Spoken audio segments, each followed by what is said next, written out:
Bonjour à tous. Alors, avant de démarrer mon propos, je voudrais vraiment remercier les organisateurs pour le choix porté sur ma personne.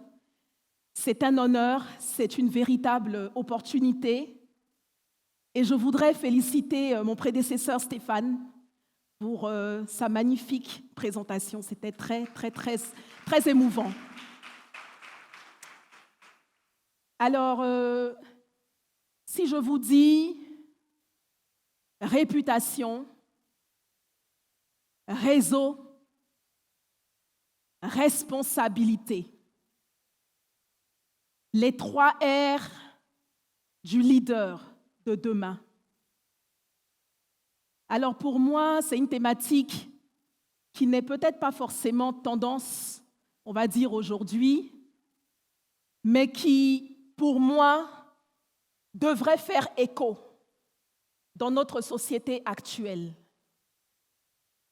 Il y a un proverbe baoulé qui dit « Le nom d'un homme voyage avant lui ».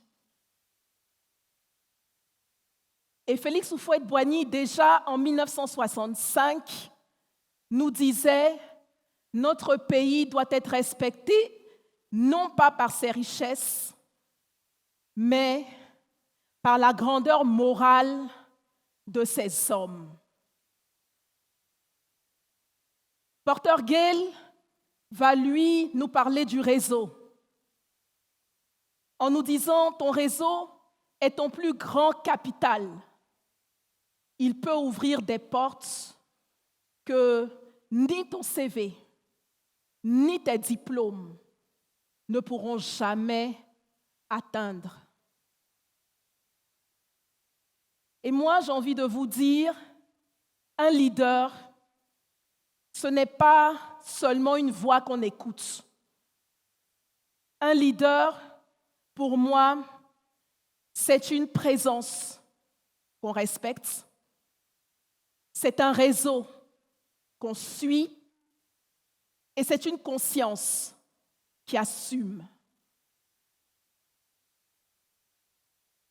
Et pour commencer mon propos, véritablement, je voudrais vous partager une anecdote. Et ces citations que je viens d'énoncer font particulièrement écho à mon histoire que je vais maintenant vous raconter à travers cette anecdote. Alors, il y a quelques années de cela, du haut de mes 44 ans aujourd'hui, après plus de 16 années d'expérience professionnelle, je décide de changer d'orientation professionnelle. À ce moment-là, je suis dans le domaine de la finance. J'ai déjà 10 années derrière moi. Je suis à un poste de responsabilité et nous sommes en pleine crise du Covid. Nous sommes en décembre 2019. Et lorsque j'en parle autour de moi, on me dit « Mais quelle est cette idée de vouloir démissionner? Puis tu vas démissionner pour faire quoi? En plein Covid ?» Mais j'avais un appel. J'avais un appel et j'entendais dans mon cœur qu'il fallait que j'oriente ma carrière vers la communication. La communication était un appel puissant, la communication était une passion que j'avais pu développer aussi à travers mes réalisations personnelles, avec la création notamment d'une marque de vêtements il y a 11 ans aujourd'hui. Et cet appel bat dans mon cœur et je décide de ne pas écouter mon entourage en pleine crise du Covid. Je décide de démissionner un 14 décembre 2019. Et vous voyez, pour pouvoir embrasser cette nouvelle carrière, n'ayant ni de diplôme en communication, ni d'expérience en communication, pourtant travaillant depuis bientôt 11 ans, il fallait bien que je m'appuie sur mon réseau. Mais les portes de ce réseau vont s'ouvrir, certes, pour moi, parce qu'à un moment donné, après avoir travaillé avec une coach en ressources humaines, après avoir repensé mon CV par réalisation, il fallait que j'aille vers les professionnels du domaine de la communication. Il fallait que j'aille me vendre, comme on dit. Et j'arrive devant ces personnes m'ouvrent les portes, mais ces personnes m'ouvrent les portes parce qu'elles croient en moi. Ces personnes m'ouvrent les portes parce qu'elles me font confiance. Ces personnes me font confiance parce que j'ai de la valeur. Et si j'ai de la valeur, c'est parce que j'ai une bonne réputation et que j'ai pris le soin de soigner cette réputation. Parce que la réputation repose sur les valeurs finalement. Et donc les portes de ce réseau s'ouvrent. J'entame une nouvelle carrière dans le domaine de la communication. Je vais vers une dame que j'appelle aujourd'hui affectueusement ma marraine, que je ne connaissais pas, qui m'est recommandée.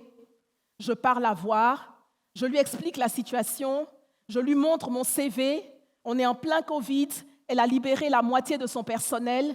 Elle me dit, écoutez, votre CV me parle, mais vous voyez, avec la crise du Covid, pour l'instant, j'ai rien. Je retourne chez moi. Une semaine plus tard, elle me rappelle. Elle me dit, retrouvez-moi au ministère de la Jeunesse, au plateau. J'arrive au plateau, au ministère de la Jeunesse. Je ne connais bien sûr pas le ministre, je ne connais personne au ministère de la Jeunesse. Et je m'aperçois que je suis là pour un entretien d'embauche. Pour un entretien d'embauche, et nous sommes 4 candidates pour le poste de directrice de la communication et des relations publiques du ministère de la Jeunesse.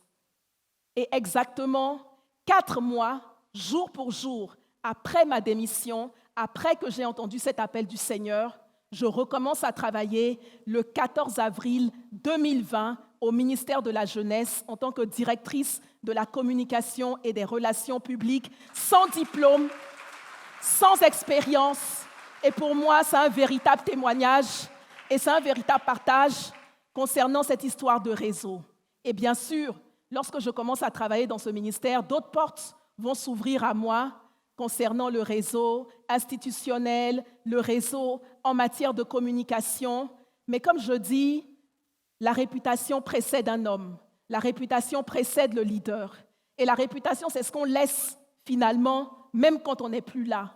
Aujourd'hui, lorsqu'on parle du président Félix Houphouët-Boigny, son nom est synonyme de stabilité et de paix. Et c'est ce qui reste de lui aujourd'hui. Les réseaux sont un cercle d'influence.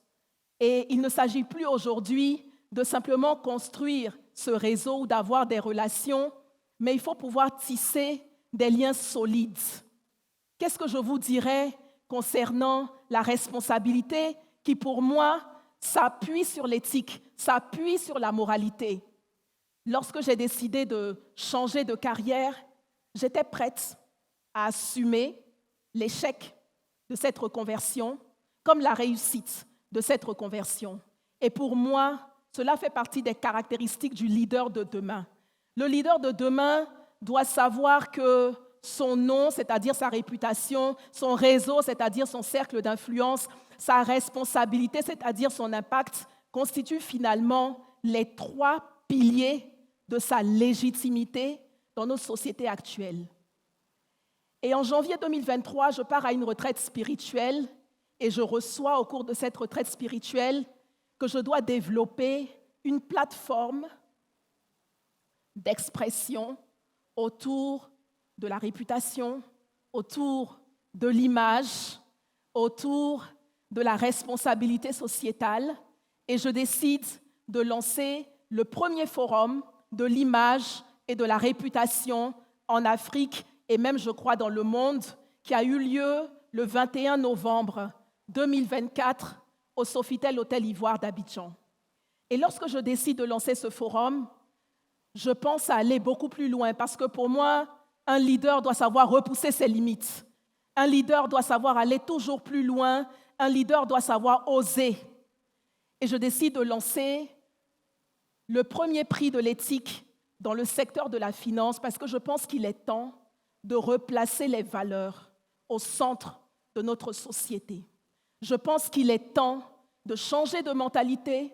Je pense qu'il est temps de récompenser les bonnes pratiques. Je pense qu'il est temps de laisser des modèles à nos enfants, des modèles durables, des modèles viables sur lesquels nos enfants vont pouvoir s'appuyer pour construire notre pays, pour construire notre nation.